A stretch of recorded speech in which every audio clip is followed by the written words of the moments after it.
যে ছাত্রদের এই যৌক্তিক আন্দোলন, এই আন্দোলনে আমাদের শুধু সমর্থন নয়, আমাদের সর্ব রকমের সহযোগিতা সমর্থন তাদের সঙ্গে থাকবে।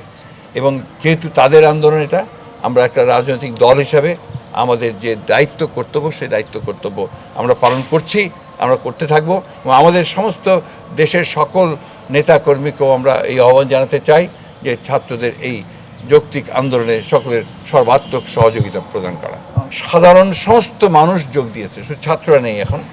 এখন তারা অভিভাবক, চিকিৎসক, আপনার পেশাজীবী, শিল্পী, যারা আপনার সাংস্কৃতিক কর্মী, সাংবাদিক এবং সব ধরনের আপনার মানুষরা, সব পেশার মানুষ, সব ধরনের মানুষেরা কিন্তু আপনার এখানে যুক্ত হয়েছেন এবং তারা যুক্ত হয়েছেন সব ভয়কে উপেক্ষা করে।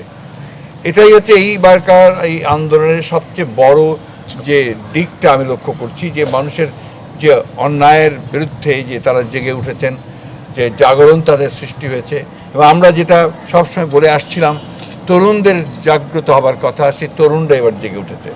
এই জন্যই আমরা অত্যন্ত আশাবাদী এই কারণে যে তরুণরা যেখানে জেগে ওঠে, ছাত্ররা যেখানে জেগে ওঠে, যুবকরা যেখানে ওঠে, সেই আন্দোলনকে সে পরাজিত করা কারো পক্ষে সম্ভব না।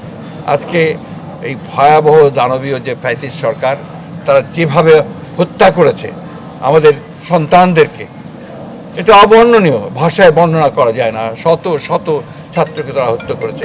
আবারও যখন আমরা দেখতে পাই যে তাদেরকে গণকবর দেওয়া হয়েছে, আমি যেটা দেখলাম পত্রিকায় যে প্রায় 59 জনকে গণকবর, এর পাকিস্তানি হানাদার বাহিনীকেও তো হারিয়ে যাচ্ছে, চিন্তাই করা যায় না এটা।